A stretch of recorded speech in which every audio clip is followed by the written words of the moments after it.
When Lucasfilm finally announced what they were planning with Project Luminous, detailing the new publishing campaign that would culminate in the High Republic period, I was thrilled.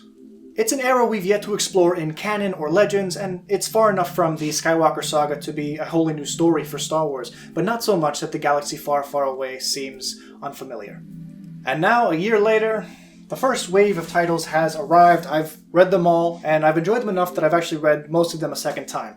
Each title has its strengths and its weaknesses, but the product as a whole paints a wider, more immersive look at the galaxy far, far away, one that is meant to be experienced as a collective, and by only reading one novel or one comic series, you'd be doing yourself a disservice. So here I am, coming at you with another timeline. Fans of our complete MCU Chronological Timeline Explained series will hopefully give this video a fat thumbs up because I put a lot of thought into where each of these titles take place, as you'll see in just a minute.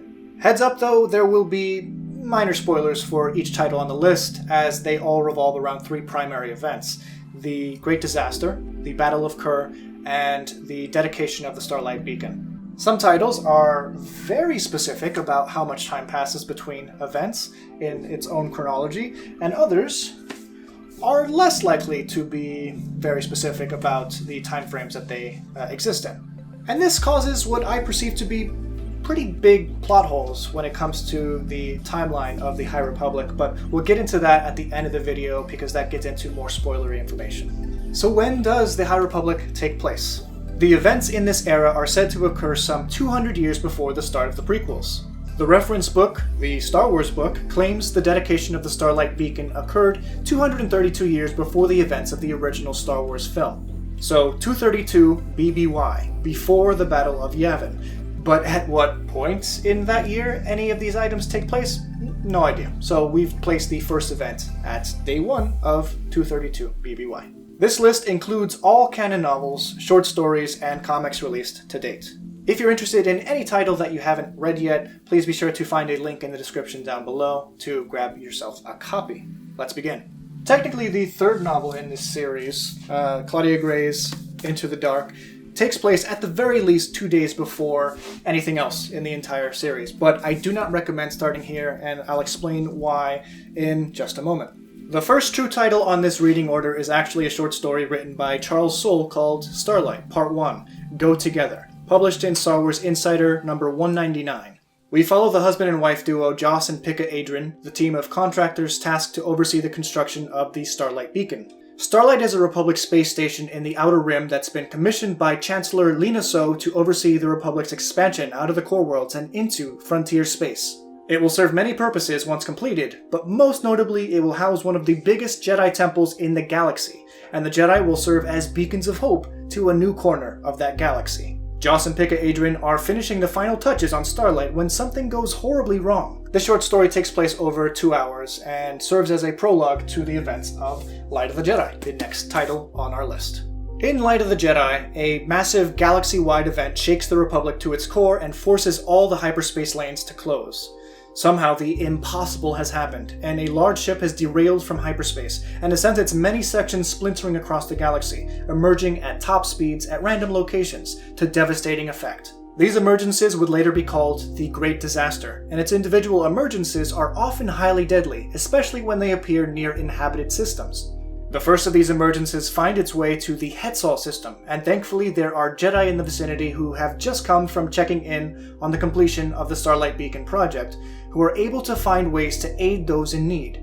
Alongside them are Joss and Pika Adren, whom we previously met in the Go Together short story.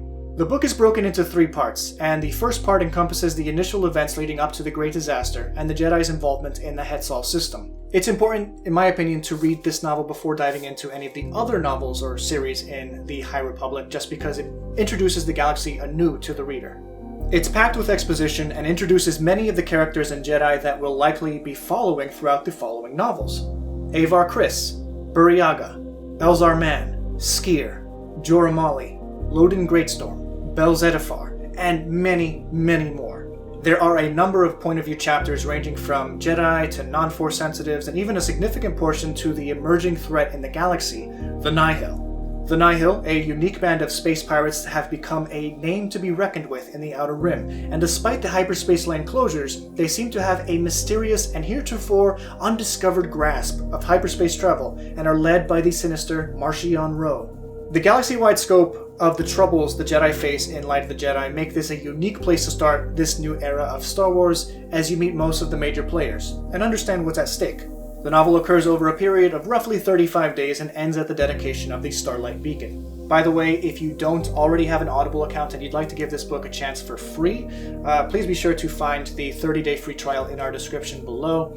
Star Wars audiobooks are on another level, with music and sound effects attached to the production. Usually the novels use music from the movies in the background, but there are some brand new songs composed for this book. I highly recommend it on Audible.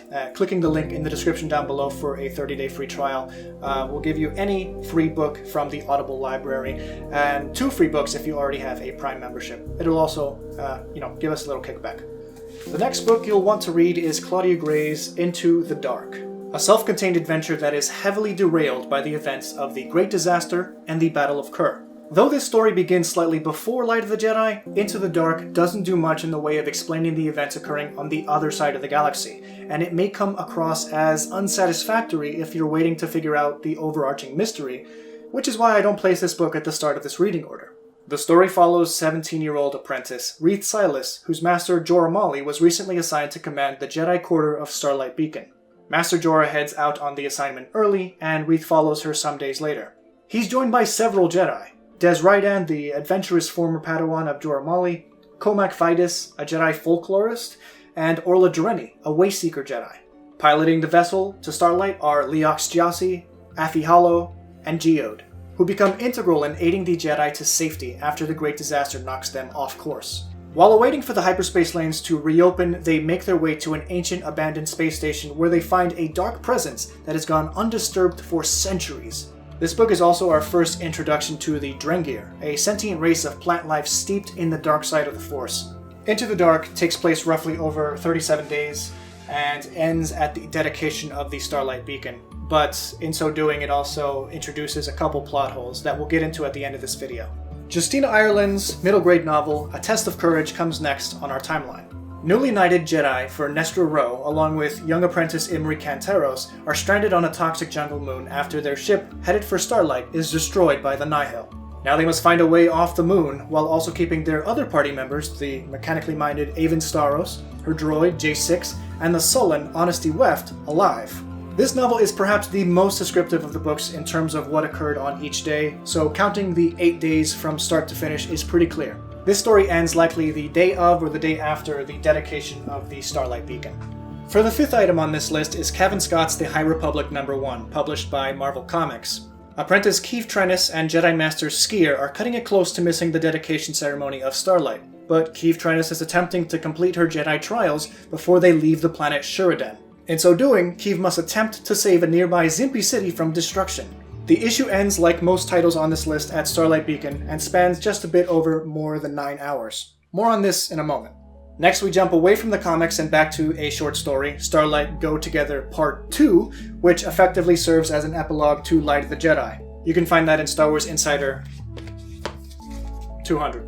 Joss and Pika Adren are asked to join a meeting with top-ranking politicians Lina Soh and Izzet Nur, along with Admiral Kronara and Jedi Master Avar Kriss, to discuss the threat posed by the Nihil pirates. Their help during the Great Disaster and their quick thinking in the Kur Nebula battle make contractors Joss and Pika Adren uniquely placed to remain at the forefront of the burgeoning problems facing the Republic.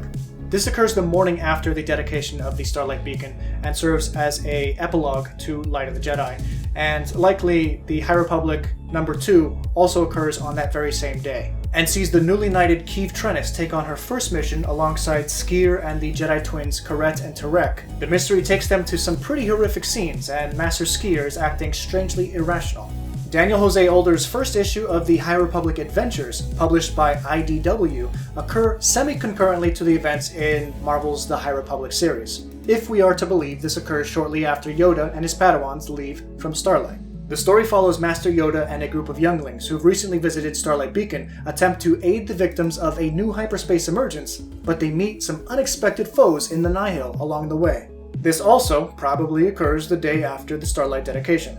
The High Republic Adventures #2 begins to flesh out the personality of its young Padawans, Lula Talisola, Farzala Tarabal, Court, and the young Force-sensitive Zeen Mrala, who helps them out in the Nihil encounter. Yoda tracks down the Nihil marauders who've taken a young local named Crix. This issue occurs directly after the first. Several hours later, they prepare to dock with the newly inaugurated Starlight Beacon.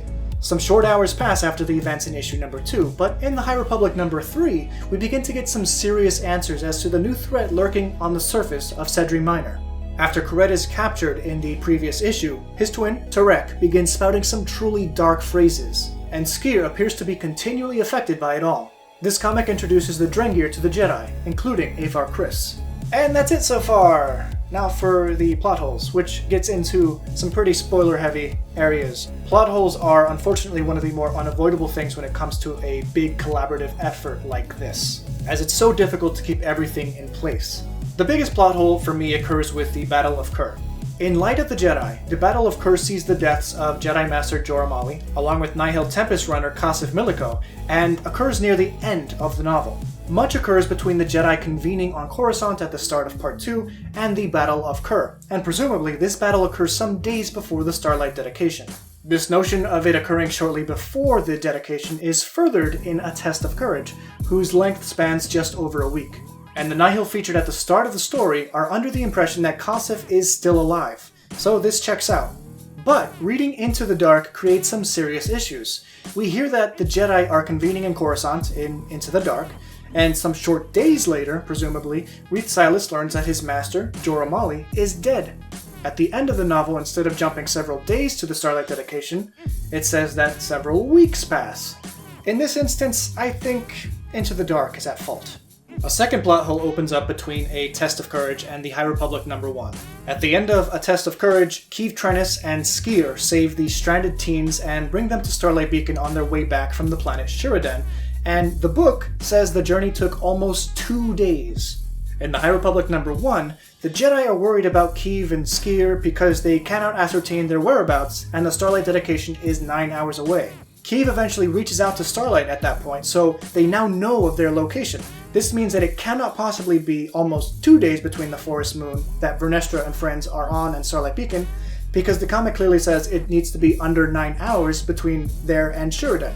All in all, the series is a great read, even despite some of the timeline errors we encountered along the way. We highly recommend checking it out. Again, all the titles listed are featured in our description if you'd like to pick up a copy for yourself.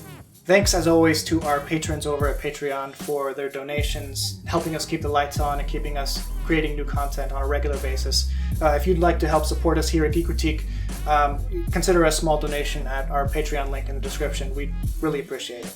Are you at all curious as to where WandaVision takes place on the MCU timeline? I know you are.